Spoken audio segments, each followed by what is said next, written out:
Salut, bienvenue dans ce nouveau cours de la langue Yemba. Aujourd'hui, nous allons voir la différence entre le présent simple et le présent continu. Pour être plus précis, nous allons voir trois principaux différences entre tous ces différents temps verbaux-là, puisqu'en Yemba, je vous avais dit qu'il existe trois présents. Le présent continu, le présent simple et le présent circonstanciel. Et aujourd'hui, je vais donc faire cette différence-là. Sachez également que, même si c'est vrai qu'il existe des différences entre le présent simple et le présent continu dans la langue Yemba, il existe également des similitudes entre les deux. Mais aujourd'hui, nous allons nous intéresser que sur trois ressemblances, afin que quiconque ne puisse jamais faire la confusion entre ces deux différents temps verbaux. Et également, avant de commencer, j'aimerais préciser que il y aura des circonstances où dans une phrase, on utilisera plutôt le présent continu à la place du présent simple. Et une fois de plus, nous verrons plus tard un cours qui vous expliquera les circonstances où le présent continu devient le présent simple. Donc aujourd'hui, nous allons donc faire les différences entre ces deux temps verbaux-là.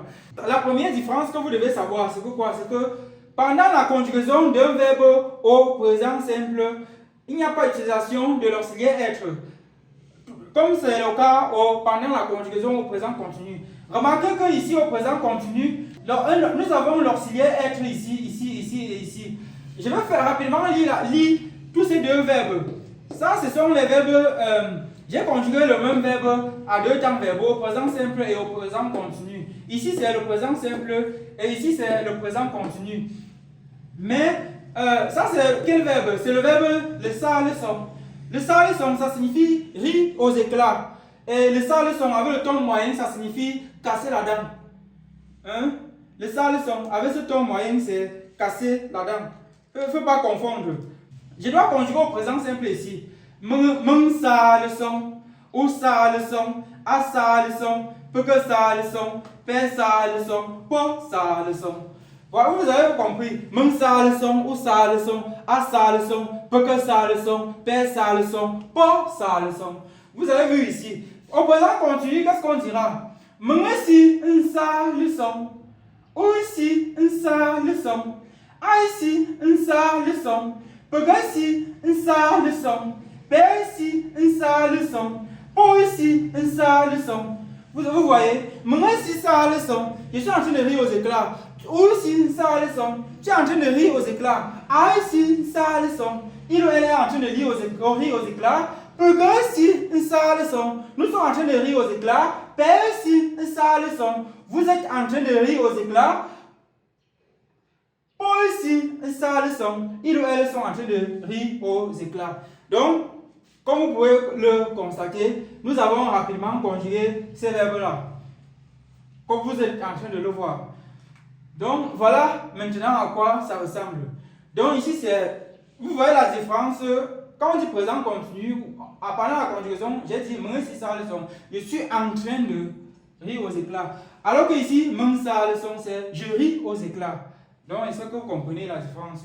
Maintenant, ici, déjà, la différence entre les deux temps verbaux, c'est que quoi? C'est que le présent continu décrit une action qui est en train de se faire au moment où on parle. Là, c'est déjà la première. Là, c'est l'une des différences également. Il décrit l'action au moment où on parle. Ici, on a dit, moi, si ça le son, qui est, je suis en train de rire aux éclats. Moi, si ça le son, je suis en train de rire aux éclats. Alors que, moi, ça le son, c'est, je ris aux éclats. Est-ce que vous comprenez? Donc, au niveau même de la différence, il y a cette différence-là. Celui-ci décrit l'action qui est en train de se faire au moment où on parle. Alors que celui-ci décrit tout simplement l'action qui est en train de se faire. Ça peut être directement au moment où on parle ou pas. Même ça, ils sont génies aux éclats. Voilà. Maintenant, comme je l'ai dit, la première différence se trouvait sur le fait que le présent continu de la langue Yemba utilise l'auxiliaire être. Ceci est valide pour tous les verbes qu'on conjugue au présent continu de la langue Yemba. Parce que, ici, comme j'ai commencé à expliquer avant de passer à autre chose, ici c'est l'auxiliaire être conjugué pour la première personne du singulier. Auxiliaire être, deuxième personne, conjugué au présent simple pour la deuxième personne du singulier au présent simple. Conjugaison, deuxième personne, troisième personne. Donc ça c'est l'auxiliaire être conjugué au présent simple. Donc pendant la conjugaison, le présent continu utilise toujours l'auxiliaire être conjugué au présent simple.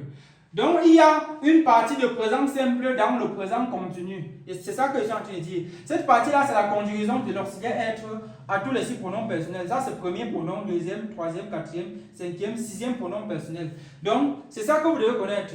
Parce que, par contre, ici, pendant la conjugaison, vous voyez qu'il n'y a absolument rien ici devant.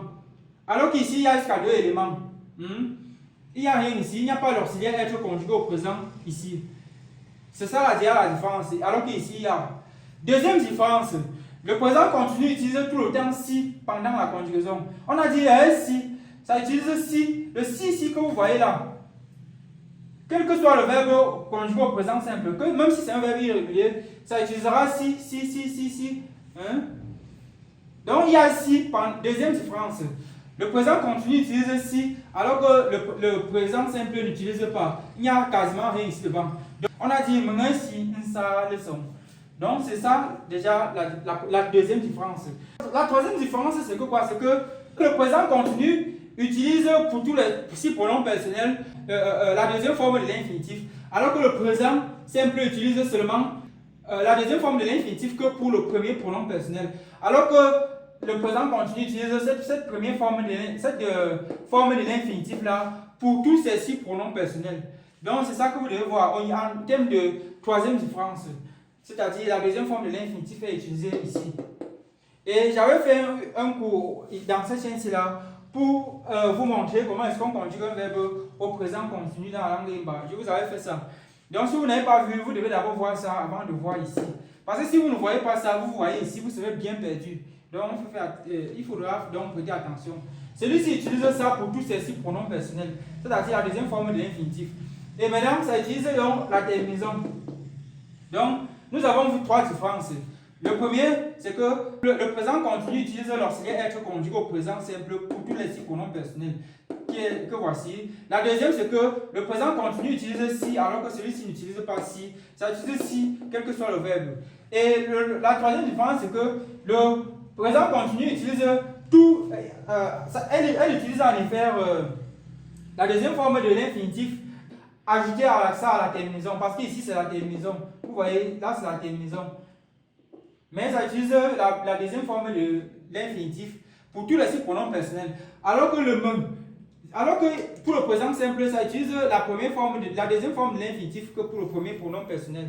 Donc c'est ça en effet que vous devez voir. Et il y a dans la barre de description de ce cours-ci le livre de grammaire et le cours sur le présent continu.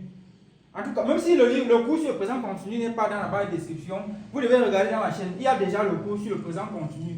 Vous regardez d'abord ce cours avant de voir le cours ici. Et également, il y a le livre de grammaire qui contient des explications beaucoup plus détaillées.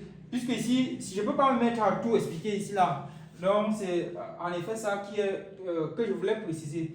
Donc, voilà les 3 différences, les 3 plus grosses différences. Hormis du fait que le présent continu et le présent simple, ils décrivent déjà même 2 choses totalement différentes. Si je dois ajouter à ça, ça va faire donc 4 différences. Ça va donc faire pratiquement 4 différences que vous devez savoir entre le présent simple et le présent continu de la langue Yimba. Voilà, c'était tout pour aujourd'hui. On se dit à très bientôt pour ceux qui sont abonnés à la chaîne. Bye bye!